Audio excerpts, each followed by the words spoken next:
come si può ogni anno fare peggio?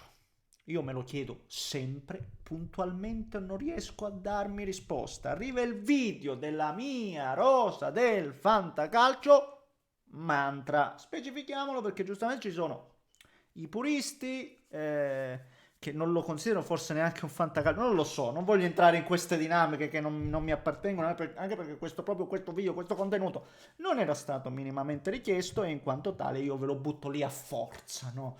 Con prepotenza, fatene quello che vi pare. Volevo condividere con voi questo momento di sconforto, ma è uno sconforto che poi è un po' è figlio e fa parte della politica dei mani avantisti. Nel fantacalcio, sai, devi saper sempre un pochettino gufare, no? Entrano le dinamiche proprio dei giocatori più subdoli. Vabbè, troppa filosofia, andiamo al sodo. Prima cosa voglio dirvi che l'anno scorso, ecco, faccio sempre quello lamentino, no? Quello che non gli va mai bene niente, però l'anno scorso la mia squadretta, oltre a prendersi il secondo posto, che poi è un secondo posto che in realtà non ha nulla a che vedere con la competizione, perché il primo praticamente è la vittoria di Maribor, a cui facciamo i complimenti, era maturata con giornate e giornate d'anticipo, però quello che mi preme dirvi, come potete vedere,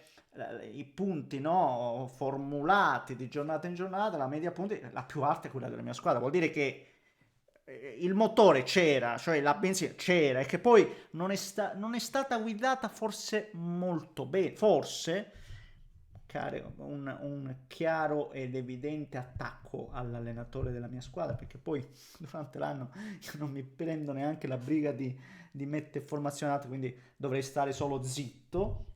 Ma scherzi a parte, l'asta è la parte che mi piace di più, almeno nel mio caso, e come sempre, penso che ce la fai, voglio condividerla con voi. Vedete un video un po' forse anche nella forma diverso dal solito, perché ho rimesso la webcam, magari alcune volte non metterà bene a fuoco, non lo so, perdonatemi, un po' tutto raffazzonato, ma era per utilizzare il telefonino che solitamente uso appunto per registrare, per darvi, no, in tempo reale lo scrolling e vi faccio vedere proprio la mia squadra, quindi perdonatemi se non è tutto settato, però no, secondo me non viene male. E prima di partire con la squadra vi invito come al solito le tre robette veloci, quella di lasciare un like per sta algoritmo che ci rompe proprio le scatole. Se poi volete proprio fare le cose in grande, date anche uno swipe e via voliamo. E iscrivetevi perché in giornata dovrebbe, e che diamine, se non arriva oggi arriva domani mattina, ma dovrebbe arrivare anche la prediction, dove come al solito andrò a umiliarmi con le mie previsioni, che anche in questo caso io sempre mi butto giù, ma l'anno scorso non era poi andato male, perché vi metterò il video nelle schede e vedremo, ma non portiamoci troppo avanti, vi invito come ho detto a iscrivervi per rimanere lì aggiornati. Campanellina, così appena arriva la notifichina, che tanto non arriva, stiamo lì connessi. Vi ringrazio signori miei, grazie per il supporto su TikTok, su Instagram, su Facebook, ovunque praticamente, anche su Telegram, vi ricordo. Grazie, stop, basta. Andiamo al dunque.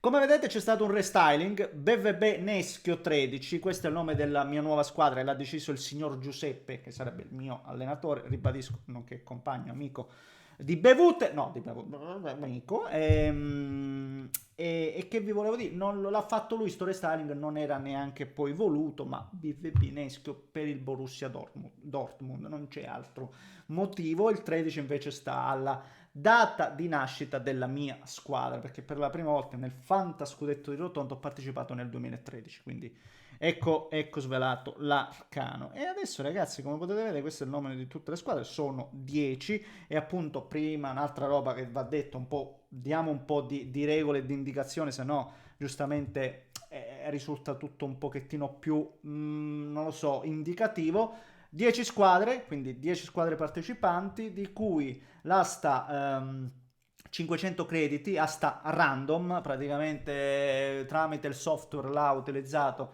apparivano i nomi dei giocatori e di volta in volta andavamo a fare appunto l'asta. La formulazione della rosa, un minimo di 25 giocatori, un massimo di 30, di cui almeno 2 portieri, un massimo di 4 portieri. E poi su tutto il resto, i moduli utilizzabili nel mantra, andatevi a vedere anche un po' voi, se no qua il video diventa un pastrocchio e vi tedierei più del dovuto e più del necessario. Andiamo alla squadra. Allora, mi metto un pochettino più qua, mettiamolo più qua anche il fatto apposta qua e via. Eccola qua, perché sono rimasto molto amareggiato? Perché la mia tattica era quello di prendere i portieri del Napoli. Il problema è che quest'anno con ogni probabilità ci sarà un'alternanza. Il primo portiere uscito è stato, in ordine, no? Sempre ribadisco a sta random, il primo portiere uscito è stato Milinkovic-Savic. Cioè io mi sono fiondato anche senza avere l'appoggio del mio vice, del mio allenatore.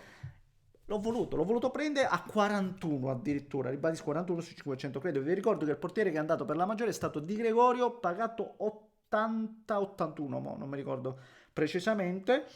E io ho detto, prendo un Milinkovic Savic, lo prendo anche un alto, perché poi magari poi Meret magari me lo lascio. Niente da fa, l'amico napoletano di turno si è messo a romperci le scatole, ha preso lui, tra l'altro una sessantina. E quindi mi ritrovo con Milinkovic Savic, ma hai capito, questo è già qui il primo intoppo. Poi abbiamo Skorupski, comunque portiere del Bologna, che secondo me Bologna che ha perso Beuchema dietro, però io mi fido un po' di italiano e non credo sia un portiere proprio, certo, non è un portiere da top, assolutamente no, però almeno è un portiere titolare. Poi Okoye, che tra l'altro anche qui, quando non mi piace dico scelta del vice, che non so se, perché se non sbaglio c'è come si chiama? Come si chiama la Rava? Come che si chiama l'altro portiere dell'Udinese? Comunque, vabbè, pagato 2 tra l'altro.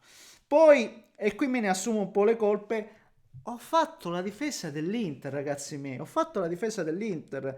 De Vrij, Acerbi e Bastoni. Devo dire la verità, De Vrij e Acerbi a uno, comunque, che diami, non li prendi, te ne privi, li prendi. Bastoni 20, secondo me ci sta alla grande, si arrabbia anche Dexter perché ho fatto queste scelte, ma Dexter a me piace, vabbè io stravedo per De Vrij, per Acerbi, mi vanno bene, non ti arrabbiare, stai calmo!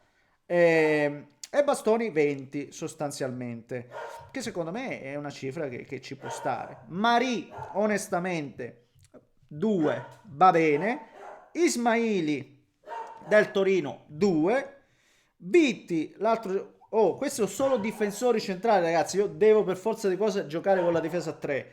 3-5-2. Questo sarà in teoria il mio modulo standard. Pavard per completare e continuare le difese dell'Inter, difensore destro o centrale. E quindi credo almeno due mi dovranno giocare dell'Inter. Calulu della Juventus, pagato 17. E poi andiamo un po' sugli esterni. Questa sostanzialmente che vedete è la difesa. Ribadisco, io giocherò con la difesa a 3, non posso neanche giocare con quella a 4 perché con la difesa a 4 serve un terzino, un difensore sinistro, un difensore destro. Forse ce l'ho davanti, ma non lo so, vediamo. Però sostanzialmente io voglio e giocherò sempre con la difesa a 3 anche per questioni obbligatorie a questo punto. Gli esterni, io credo che sugli esterni non ho lavorato malissimo. Abbiamo ripreso Tavares 20, onestamente Tavares 20 non lo so che affare sia perché Tavares l'abbiamo visto nella prima parte di campionato l'anno scorso clamoroso, 8 assist in 6 partite, non lo so, no, di più, però veramente tanta roba e poi nella seconda ha avuto una china incredibile, quindi vediamo, un giocatore che ovviamente se sta bene può farlo il suo. Valeri del Parma 15. Ecco, abbiamo il difensore sinistro, vedi? Ce l'ho. Terzino sinistro o esterno, difensore destro, Calulu.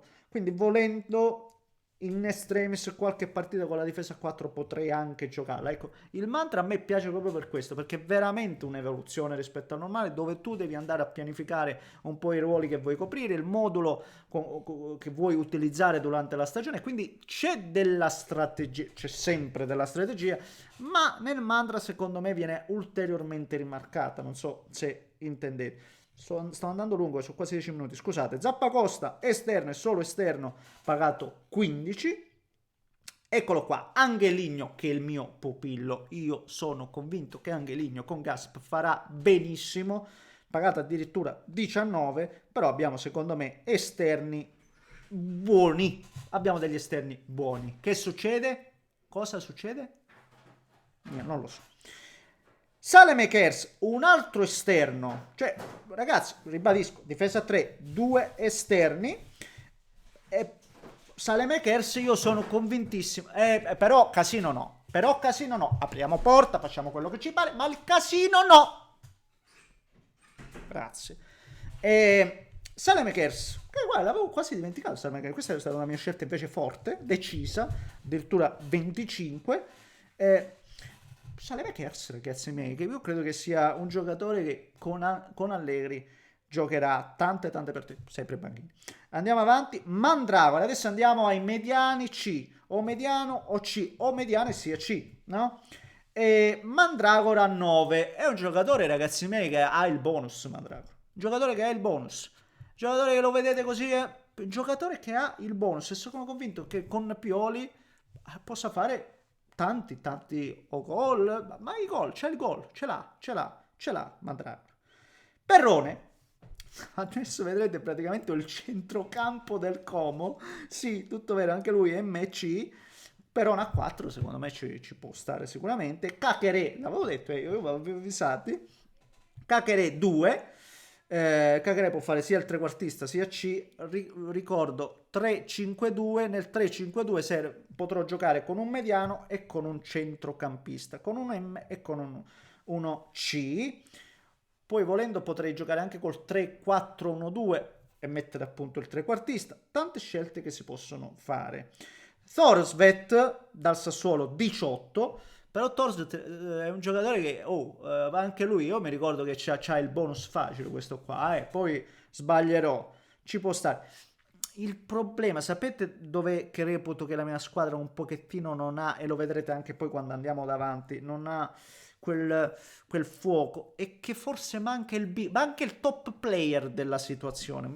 Mi sento di dire questo, è una squadra assemblata più su giocatori che possono portare, ma non c'è quel giocatore che spicca. Bernabé 7, scelta del vice, speriamo di non pentirmene, questo non l'avrei preso, non lo vedo da giocatore forte, bravo, fantastico, non lo vedo da bonus, ecco, sarà l'unico ad andare in doppia C. Baturina, ve l'avevo detto che il Como andava forte. Baturina 8, io mi aspetto tanto da Baturina. Baturina o Baturina? Boh, non lo so. Però il problema di Baturina è che davvero dovrei giocare col trequartista e quindi un modulo più specifico, ecco, e qui andrà analizzato. E adesso passiamo, no? Ale o attaccanti. Bailey addirittura a 1, non l'ha voluto nessuno Bailey, sì, ho preso la 1, lasciato, è una cosa abbastanza incredibile. De Ketelaere 28,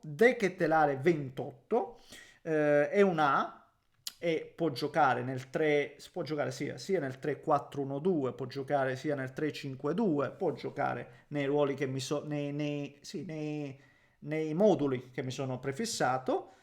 E l'Orienté del Sassuolo, non lo so se rimane, che si parlava di voci, ma se rimane l'Orienté, ragazzi, l'anno scorso 18 gol in Serie B, giocatore interessante l'Orienté, quindi anche lui è A, ed è interessante. Scamacca, ragazzi miei, io ci credo, è vero, non c'è più Gasperini all'Atalanta, adesso hanno preso, che ha preso l'Atalanta? Ha preso Kristovic, ma io credo che se Scamacca si riprenda, Scamacca può fare dei bei golletti. Poi direi che a 20, ribadisco, su 500 crediti non mi sembra un investimento così sbagliato.